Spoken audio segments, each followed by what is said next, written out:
शिवाय। फिर चाहे वो व्यापार हो, धंधा हो या घर में रखा धन हो, सब प्रभावित होगा।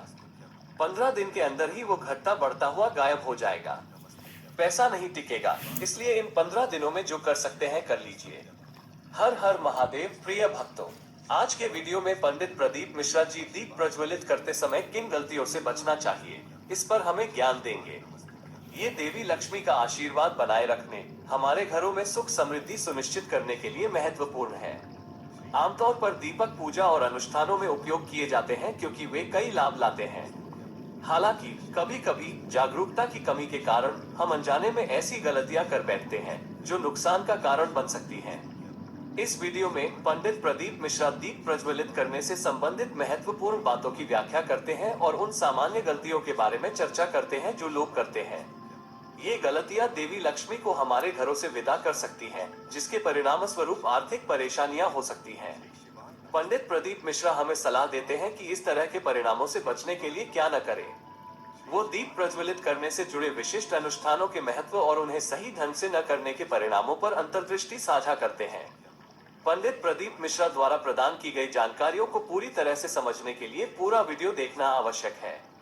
वीडियो में मंदिरों में घंटी बजाने का उद्देश्य और पूजा के दौरान ताली बजाने के महत्व जैसे विभिन्न पहलुओं को शामिल किया गया है। ये शिव मंदिरों में घंटी बजाने के अनुष्ठान और इसे क्यों किया जाता है, इस पर भी स्पर्श करता है। कथा सही ढंग से अनुष्ठान करने पर सकारात्मक कर्म संचित करने और देवताओं का आशीर्वाद प्राप्त करने के महत्व पर बल देती है। हमारे खाते में यह 1 सेकंड के भीतर आ गया और हमें लगता है कि हमने भगवान शिव को तुरंत प्रसन्न कर दिया है। हमारे घरों में गरुड़ घंटी बजाई जाती है, इसलिए बच्चों को घंटी खेलने के लिए नहीं दी जाती है। गरुड़ घंटी खेलने के लिए नहीं दी जाती है, बल्कि इसके बजाय अन्य वस्तुएं या खिलौने दिए जाते हैं। गरुड़ घंटी न देने का कारण ये है कि जब इसे बजाया जाता है तो सभी का पुण्य हमारे खाते में चला जाता है। पूजा, ध्यान या जप के दौरान नियमित घंटी भी बार बार नहीं बजाई जाती है। इसे निश्चित समय पर ही करना चाहिए। मैं आपसे ये भी अनुरोध करता हूँ कि यदि आप मंदिर जाते हैं तो घंटी को प्रेम से बजाएं, न कि जल्दी में। ये हिलाने जैसा नहीं होना चाहिए, बल्कि इसे खुशी के साथ बजाएं। कभी कभी कई मंदिरों में जब मंदिर बंद होता है और दरवाजा बंद होता है, तब भी लोग घंटी बजाते हैं। इसे एक गलती माना जाता है। अगर भगवान आराम कर रहे हैं या विश्राम की स्थिति में है और मंदिर बंद है और अगर घंटी बजती है, तो ऐसा कहा जाता है कि 11 ब्राह्मणों को भूखा रखने का पाप लगता है। यदि घंटी को बिना उचित समझ के और गलत समय पर बजाया जाता है तो इसके नकारात्मक परिणाम हो सकते हैं। इसलिए मंदिरों में और पूजा के दौरान घंटी बजाने से जुड़े सही तरीकों और समय के बारे में जागरूक होना महत्वपूर्ण है। ये बहुत अच्छा है और आपके द्वारा अर्पित किया गया फूल एक बार उठा लेने पर वापस नहीं रखा जा सकता है। भले ही फूल कितना भी सुंदर और ताजा क्यों न हो, इसे फिर से भगवान को समर्पित नहीं किया जा सकता है। भले ही इसमें सुंदरता हो, ठंड के दिनों में कुछ फूल भगवान के सामने ताजे रहते हैं। एक बार फूल चढ़ाने के बाद उसे अलग रखते हुए ऐसा लगता है कि बकुला अभी भी ताजा है। कई भक्तों में एक ही फूल को फिर से भगवान को सजाने या भगवान के सामने रंगोली बनाने की आदत होती है। हालांकि ये गलत है। इसी तरह अगर एक दिया दीपक धारक में दीप जलाया गया है और यह पूरी तरह से जल गया है, जिसमें कुछ राख या थोड़ा काला अवशेष बचा है, और आप उसके ऊपर एक और दिया रखकर उसे जलाते हैं, तो जो भाग काला है वो फिर से जल जाता है। ये 15 दिनों के लिए लक्ष्मी के पुण्य को चुरा लेता है। इस अवधि के दौरान व्यवसाय में सफलता नहीं मिल सकती है। दिया जल गया है, ठंडा हो गया है और उसके अंदर कुछ राख या काला अवशेष है, और आप एक और गोल बत्ती लगाकर उसे जलाते हैं, तो यह अंदर के काले हिस्से को जला सकता है। कई लोगों को शाम के समय काले हिस्से को वहीं छोड़ने और उसके ऊपर एक और दिया रखकर जलाने की आदत होती है। काला अवशेष रहता है और दूसरा दिया रखने से 15 दिन तक व्यापार या धन नहीं हो सकता है। आप उस दौरान कुछ भी करने की कोशिश करें, यह अच्छी तरह से काम नहीं कर सकता है। आप अपने व्यवसाय में कितना भी प्रयास करें, कुछ लोग कह सकते हैं कि उनकी दुकान पहले 8 दिनों तक अच्छी चलती है, लेकिन उसके बाद कुछ गड़बड़ हो जाती है। 15 दिनों के बाद ये बिल्कुल भी अच्छा नहीं चल रहा होगा। तो इसमें गलती ढूंढें, हम क्या गलती कर रहे हैं? नहीं तो व्यापार अच्छा चल रहा है, ग्राहक आ रहे हैं, सब कुछ हो रहा है। जब ये 15 दिनों के लिए गिरता है तो 15 दिनों के बाद वापस क्यों नहीं आता है? इसके पीछे कोई कारण जरूर होना चाहिए। फिर अपनी गलती ढूंढें। आपको ये बताया गया था कि अगर भगवान के मंदिर में घंटी बजती है और आप निश्चित समय के बीच में मंदिर छोड़ देते हैं, तो यह एक गलती का कारण बनता है। अगर घंटी बज गई है और आप उन समयों के बीच में मंदिर छोड़ देते हैं, तो यह एक गलती पैदा करता है। यदि भगवान विश्राम कर रहे हैं और मंदिर का द्वार बंद है और घंटी बजती है, तो इसे 11 ब्राह्मणों को भूखा रखने के समान पाप कहा जाता है। इसी तरह जब एक बार भगवान को चढ़ाया गया फूल अलग रख दिया जाता है, तो उसे फिर से इस्तेमाल नहीं किया जा सकता है। यह एक जले हुए दिए की तरह है, एक बार जलने के बाद इसे पूर्ववत नहीं किया जा सकता है। यहाँ तक कि अगर आप पहले वाले के अवशेषों पर दूसरा दिया जलाने की कोशिश करते हैं, तो यह वही सकारात्मक परिणाम नहीं देगा। इसलिए सही अनुष्ठानों को समझना और पूजा के दौरान गलतियों से बचना महत्वपूर्ण है।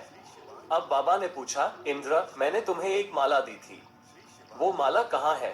इंद्र ने उत्तर दिया, मैंने वो रावण को दे दी। बाबा ने रावण से पूछा और रावण ने अपनी बेफिक्री में उसे अपने पैरों के नीचे फेंक दिया, गाते हुए।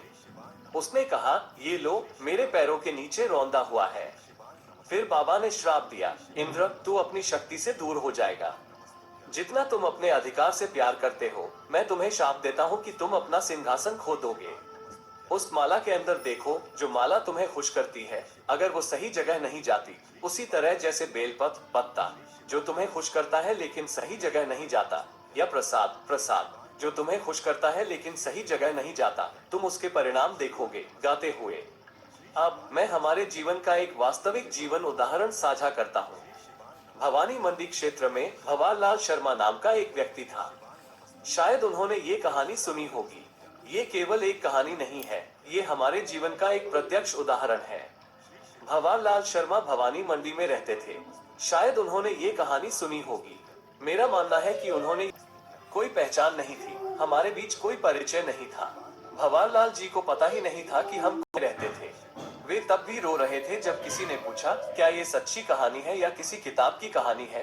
ये प्रामाणिक है और यह उनकी दिनचर्या थी। वे गोवर्धन नाथ जी की परिक्रमा करते थे और शाम को बाबा को राजसी भोजन अर्पित किया जाता था। रात भव्यता, धन और दौलत से भरपूर थी। हर बार जब वे आते थे, तो एक विशेष प्रकार की मिठाई की आधी बाल्टी, दूसरी की आधी थैली और पूरी थैली भरकर राजसी भोजन के रूप में चढ़ाया जाता था।